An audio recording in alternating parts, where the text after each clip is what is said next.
नमस्कार, मैं हूं कुमार अनिल और फकीरी के किस्से इस YouTube चैनल में आपका स्वागत है।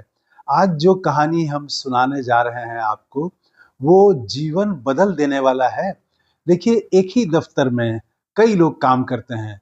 काम करते हुए कोई बिल्कुल क्रोध से भरा हुआ है, नफरत से भरा हुआ है। कोई जो है बहुत उदास है और कोई एकदम प्रेम से भरा हुआ है, मुस्कुराता हुआ उसका चेहरा है। एक ही काम है लेकिन चेहरे अलग-अलग हैं। एक ही काम, एक ही तरह का जॉब है, एक ही तरह की नौकरी है, लेकिन कोई दुखी, कोई एकदम से परेशान और कोई एकदम उत्सव की तरह एकदम हमेशा वो खुश है। ऐसा क्यों है? तो ओशो ने एक कहानी सुनाई है। ये कहानी अगर आपको पसंद आए और आपके काम की लगे, तो इस YouTube चैनल को ज़रूर सब्सक्राइब कर लीजिएगा। मैं ऐसे किस्से रोज़ सुना रहा हूँ। तो आज की कहानी शुरू करता हूँ और ओशो लिखते हैं कि वो एक दिन एक मंदिर बन रहा था और उसके पास वो पहुंचे। तो मंदिर की दीवारें बन गई थी, शिखर निर्मित हो रहा था।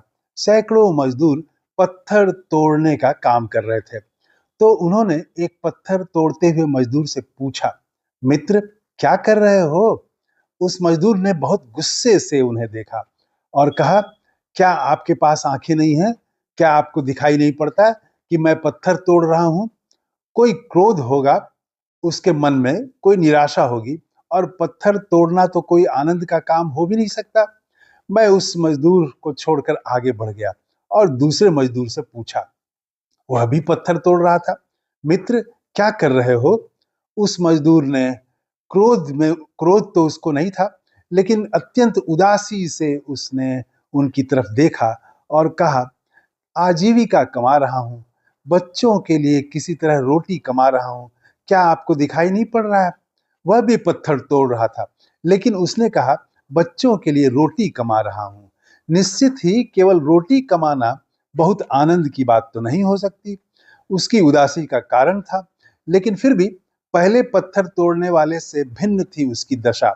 उसकी उसका जो सोच था, उसकी सोच थी, वो एकदम से क्रोधित नहीं था, बल्कि उदास था।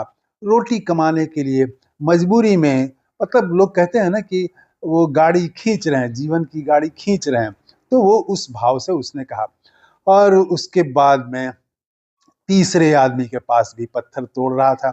उसके पास जब पहुंचे ओशो, तो उन्होंने पूछा कि क्या कर रहे हो मित्र? तो वो तो कोई गीत गुनगुना रहा था। उसने आंखें ऊपर उठाई, उसकी आंखों में एकदम आनंद की झलक थी, मस्ती में था। उसने कहा, देखते नहीं है आप, भगवान का मंदिर बना रहा हूं। वह भी पत्थर ही तोड़ रहा था, लेकिन एकदम मस्ती में था। कहा, भगवान का मंदिर बना रहा हूं, देखते नहीं है? तो तीनों ही पत्थर तोड़ रहे थे। एक क्रोध से भरा था, एक उदासी से और एक आनंद से। ये तीनों काम तो एक ही कर रहे थे, लेकिन जो आदमी पत्थर तोड़ रहा था, एक आदमी, पहला आदमी, वो क्रोध से भरा था, क्योंकि जीवन तो उसके लिए पत्थर तोड़ने का तो जीवन है नहीं, लेकिन वो मजबूरी में अब क्या करे, वो तो क्रोध से भरा हुआ था। और दूसरा क्रोधित तो नहीं था, लेकिन उदास था, क्योंकि जिंदगी रोटी कमाने में ही नष्ट हो जा रही है। लग रहा था उसको कि बेकार मतलब जीवन है। एक तरह की उदासी थी। और तीसरा जो था, वो तो एकदम भगवान का मंदिर बना रहा था। वह भी पत्थर ही तोड़ रहा था, लेकिन भगवान का मंदिर बनाना एक आनंद का विषय हो सकता है।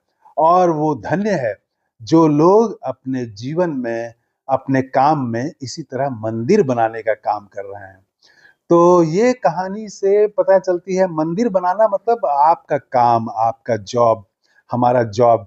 तो अगर हम जॉब को, काम को बोझ की तरह लेते हैं, तो वो या तो क्रोधित होंगे, उदास होंगे हम। लेकिन अगर काम को हम समझें कि ये काम ही पूजा है और काम को अपने आनंद से जोड़ लें, उसी में हम काम को इस तरह से करें कि वो मंदिर बन जाए।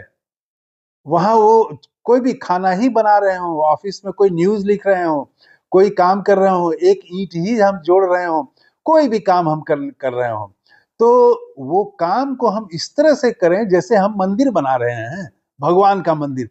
तो काम भी सुंदर हो जाएगा और आपका मन भी प्रसन्न रहेगा। आप आनंद से भरे हुए रहेंगे, टेंशन भी नहीं रहेगा, बीमार भी नहीं होंगे, बीपी भी नहीं होगा, शुगर भी नहीं होगा। तो काम को मंदिर बनाने की तरह करें, काम को इस तरह करें जैसे कि वो कोई दिव्य, कोई एकदम, और उसी में अपनी कला और उसमें आपकी जो जो भी गुण है उसको एकदम भर दें उसमें। तो क्रिएटिविटी जब डाल देंगे आप उसमें, तो वो काम भी सुंदर हो जाएगा और आपको मस्ती भी आएगी, मजा आएगा। अपने काम से प्रेम करना कहते तो सब लोग हैं, लेकिन ये थोड़ा कठिन होता है। तो आइए अब हम अपने काम से प्रेम करें। तो कैसी लगी कहानी, कमेंट करके बताइएगा। और मैं निवेदन करूंगा कि इस चैनल को सब्सक्राइब कर लें और वीडियो को लाइक और शेयर करें। कल फिर एक दूसरी कहानी लेकर के आपके सामने उपस्थित होऊंगा। तब तक के लिए इजाजत दीजिए। नमस्कार, थैंक यू, धन्यवाद।